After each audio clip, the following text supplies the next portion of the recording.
Nesta aula eu vou falar sobre o padrão MVC. MVC é um padrão de arquitetura de software que separa a representação da informação da interface com a qual o usuário interage. Esse padrão ele separa um aplicativo em três componentes principais: o model ou modelo, a view e o controller ou controlador. O model ele é responsável por manter os dados e a lógica de negócio da aplicação. Os objetos do model são as partes do aplicativo que implementam a lógica para o domínio de dados do aplicativo. As views representam a interface com o usuário da aplicação que exibe os dados. Views são os componentes que exibem a interface do usuário do aplicativo. Podem ser representadas por um arquivo HTML, a tela de uma aplicação desktop, a tela de uma aplicação mobile, tudo que exibe dados. O controller ele é responsável por receber e tratar as requisições e renderizar a view apropriada com os dados. Dessa forma, os controladores são os componentes que lidam com a interação do usuário, trabalham com o modelo e, finalmente, selecionam uma view para renderizar e exibir ao usuário.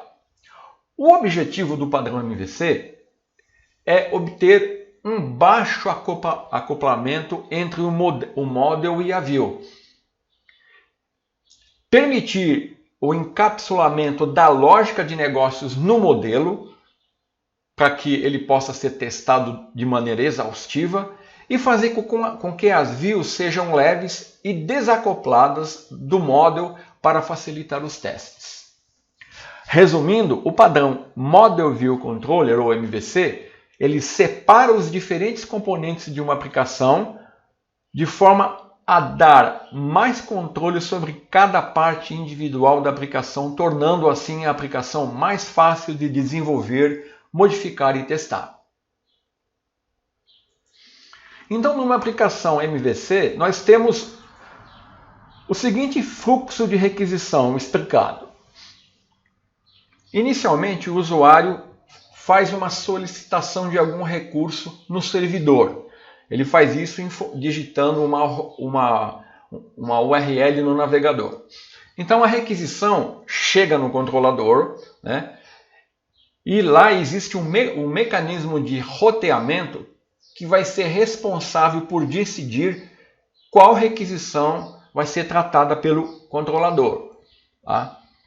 Então o controlador recebe a requisição e, se houver necessidade, ele vai lá e acessa o model. O model ele vai operar em um banco de dados ou em uma outra fonte de dados, né, e vai retornar as informações na forma de dados, ou na forma de objetos de negócios, né, para o controlador. O controlador vai escolher a view apropriada, né, para exibir os dados e vai montar essa view usando HTML e componentes como caixa de texto, label, né? Aí, depois de montado, o controlador vai passar os dados do modelo para a view escolhida, preencher essa view e retornar para o usuário. Basicamente, esse é o fluxo de requisição no modelo MVC. Muito bem. E a ASP.NET Core ela implementa o padrão MVC. Então vamos ver o que temos que entender aqui. Então, a ASP.NET Core MVC ela faz a implementação do padrão MVC. E, além disso, o que ela faz? Ela agrega diversos recursos que ajudam os desenvolvedores a manter as boas práticas e a dar produtividade no desenvolvimento. Alguns desses recursos são a View Engine, o Model Binding, as Tag Helpers, o Routing, o Scaffolding e a configuração sobre convenção. Vamos entender então um pouco sobre cada um desses itens. Nós vamos entrar em detalhes ao longo do curso. Agora eu quero falar um pouquinho sobre a configuração, sobre a convenção, que é muito importante. O que é essa configuração sobre convenção? Eu tenho aqui nessa figura a estrutura de uma aplicação ASP.NET Core MVC criada, né, e sendo exibida aqui numa janela Solution Explorer do Visual Studio. Essa aqui é uma estrutura básica de uma aplicação ASP.NET Core MVC. Então, o que vem a ser essa convenção sobre configuração? Por convenção, o framework ASP.NET Core, quando você cria uma aplicação MVC, ele vai adotar algumas convenções e ele vai fazer o seguinte. Uma das convenções é que ele vai criar uma pasta chamada controllers, onde ele vai colocar todos os controladores da aplicação. Na aplicação inicial, ele cria por padrão um controlador chamado Home Controller. Observe no nome desse controlador que ele é composto por um prefixo que representa o nome e por um sufixo que é a palavra controller. Então, todo controlador na ASP.NET Core MVC ele é composto por duas partes. O nome que você quer dar ao controlador e o seguido do sufixo controller. Home Controller, Clientes Controller, Pedidos Controller, Produtos Controller. Essa é uma convenção.